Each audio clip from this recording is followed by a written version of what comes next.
Everything I do, and everything I do professionally, my life, has been shaped by 7 years of work as a young man in Africa.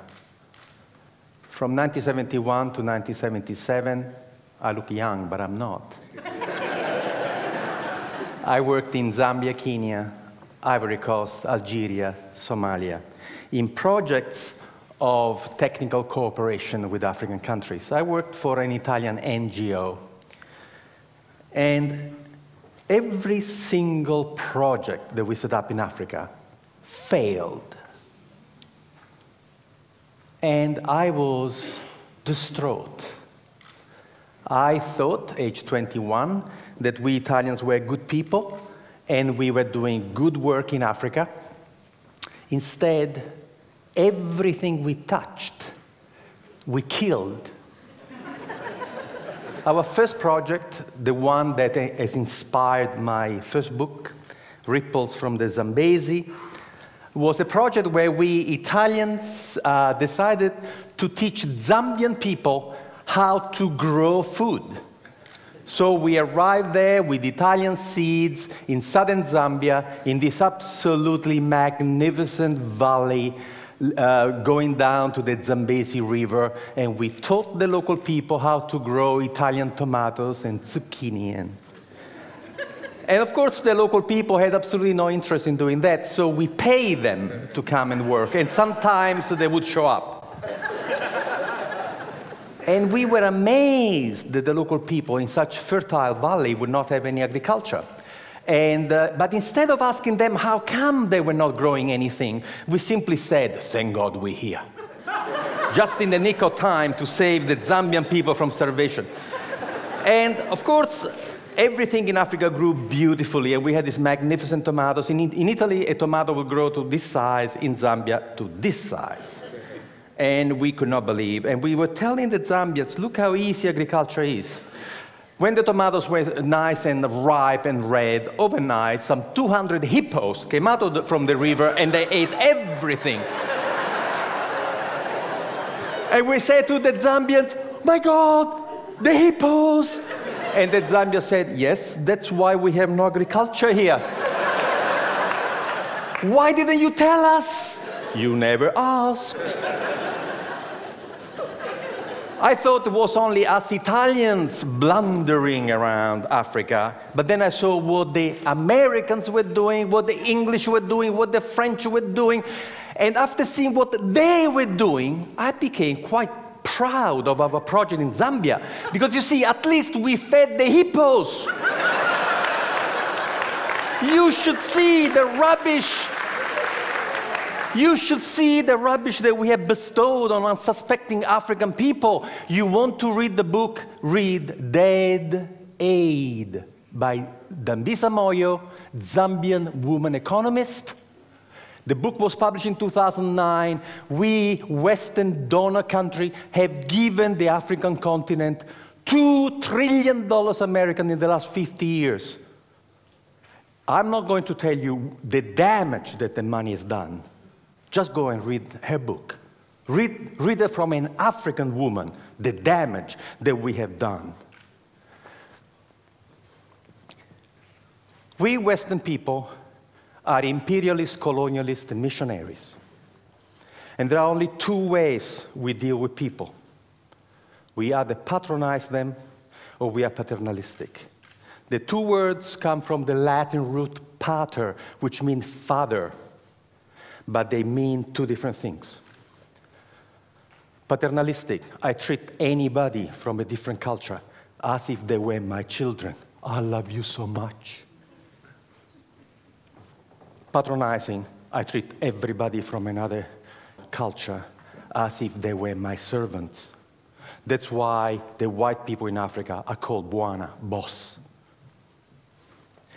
I was given a slap in the face reading a book, Small is Beautiful, written by Schumacher, who said, above all in economic development, if people do not wish to be helped, leave them alone. This should be the first principle of aid. The first principle of aid is respect. This morning, the gentleman who opened this conference lay a stick on the floor and say, can you imagine a city that is not neocolonial? I decided when I was 27 years old to only respond to people. And I invented a system called enterprise facilitation, where you never initiate anything, you never motivate anybody, but you become a servant of the local passion, the servant of local people who have a dream to become a better person. So what you do, you shut up, you never arrive in a community with any ideas, and you sit with the local people. We don't work from offices. We meet at the cafe. We meet at the pub. We have zero infrastructure. And what we do, we become friends. And we find out what that person wants to do. The most important thing is passion. You can give somebody an idea. If that person doesn't want to do it, what are you going to do? The passion that the person has for her own growth is the most important thing. The passion that the man has for his own personal growth is the most important thing. And then we help them to go and find the knowledge, because nobody in the world can succeed alone. The person with the idea may not have the knowledge, but the knowledge is available. So years and years ago, I had this idea, why don't we for once, instead of arriving in a community to tell people what to do, why don't for once listen to them, but not in community meetings? Let me tell you a secret. There is a problem with community meetings. Entrepreneurs never come. And they never tell you in a public meeting what they want to do with their own money, what opportunity they have identified. So planning has this blind spot. The smartest people in your community, you don't even know, because they don't come to your public meetings. What we do, we work one-on-one. And to work one-on-one, you have to create a social infrastructure that doesn't exist. You have to create a new profession. The profession is the family doctor of enterprise, the family doctor of business, who sits with you in your house, at your kitchen table, at the cafe, and helps you find the resources to transform your passion into a way to make a living.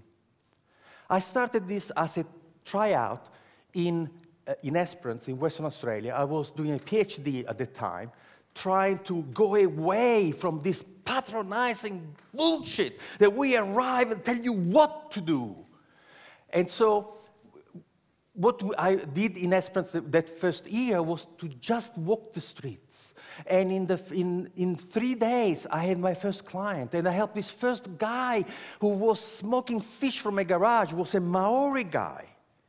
And I helped him to sell to the restaurant in Perth, to get organized. And then the fisherman came to me to say, you the guy who helped Maori, can you help us? And I helped these 5 fishermen to work together and get this beautiful tuna, not to the cannery in Albany for 60 cents a kilo, but we find a way to take the fish for sushi to Japan for $15 a kilo. And the farmers came to talk to me, say, hey, you help them, can you help us? In a year, I had 27 projects going on, and the government came to see me to say, how can you do that? How can you do? And I said, I do something very, very, very difficult. I shut up and listen to them.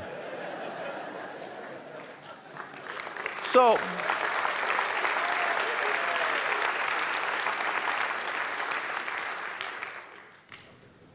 the government says, do it again. We've done it in 300 communities around the world.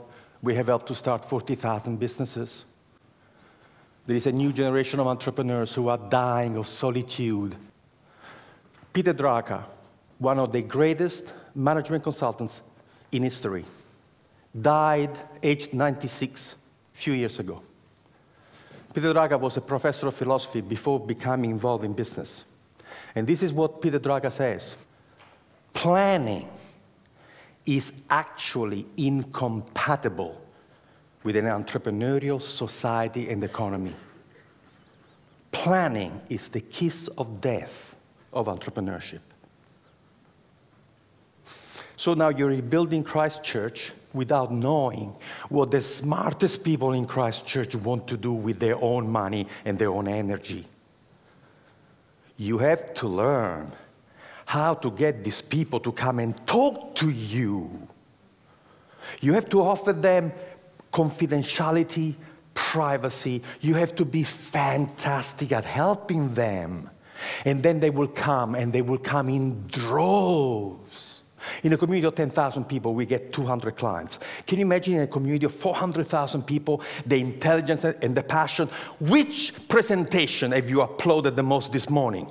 Local, passionate people. That's who you have uploaded. So what I'm saying is that entrepreneurship is where it's at. We are at the end of the first industrial revolution, non-renewable fossil fuels, manufacturing, and all of a sudden, we have systems which are not sustainable. The internal combustion engine is not sustainable. Freon way of maintaining things is not sustainable. What we have to look at is at how we feed, cure, educate, transport, communicate for 7 billion people in a sustainable way. The technologies do not exist to do that. Who is going to invent the technology for the green revolution? Universities, forget about it. Government, forget about it. Will be entrepreneurs, and they're doing it now. There's a lovely story that I read in a futurist magazine many, many years ago. There was a group of experts who were invited to discuss the future of the city of New York in 1860. And in 1860, this group of people came together, and they all speculated about what would happen to the city of New York in 100 years. And the conclusion was unanimous. The city of New York would not exist in 100 years. Why? Because they look at the curve and say, if the population keeps growing at this rate, to move the population of New York around, they would have needed 6 million horses. And the manure created by 6 million horses would be impossible to deal with. They were already drowning in manure. So 1860, they are seeing this dirty technology that is going to choke the life out of New York. So what happens in 40 years' time, in year 1900, in the United States of America, there were 1,001 car manufacturing companies. 1,001. The idea of funding a different technology had absolutely taken over. And there were tiny, tiny little factories in backwaters, Dearborn, Michigan, Henry Ford. However, there is a secret to work with entrepreneurs. First, you have to offer them confidentiality, otherwise they don't come and talk to you. Then you have to offer them absolute dedicated, passionate service to them. And then you have to tell them the truth about entrepreneurship.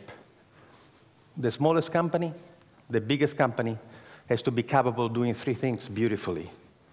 The product that you want to sell has to be fantastic. You have to have fantastic marketing. And you have tremendous financial management. Guess what? We have never met a single human being in the world who can make it, sell it, and look after the money. Doesn't exist. This person has never been born. We've done the research. And we have looked at the 100 iconic companies of the world: Carnegie, Westinghouse, Edison, Ford, all the new companies, Google, Yahoo, There's only one thing that all the successful companies in the world have in common. Only one. None was started by one person. Now we teach entrepreneurship to 16 years old in Northumberland, and we start the class by giving them the first 2 pages of Richard Branson's autobiography, and the task of the 16 years old is to underline in the first 2 pages of Richard Branson's autobiography how many times Richard uses the word I, and how many times he uses the word we. Never the word I and the word we, 32 times. He wasn't alone when he started. Nobody started a company alone. No one. So we can create a community where we have facilitators who come from a small business background, sitting in cafes, in bars, and are your dedicated buddies, who will go to you what somebody did for this gentleman who talked about, this epic. Somebody who will say to you, what do you need? What can you do? Can you make it? Okay, can you sell it? Can you look after the money? Oh, no, I cannot do this. Would you like me to find you somebody? We activate communities. We have groups of volunteers supporting the enterprise facilitator to help you to find resources and people. And we have discovered that the miracle of the intelligence of local people is such that you can change the culture and the economy of this community just by capturing the passion, the energy, and imagination of your own people. Thank you.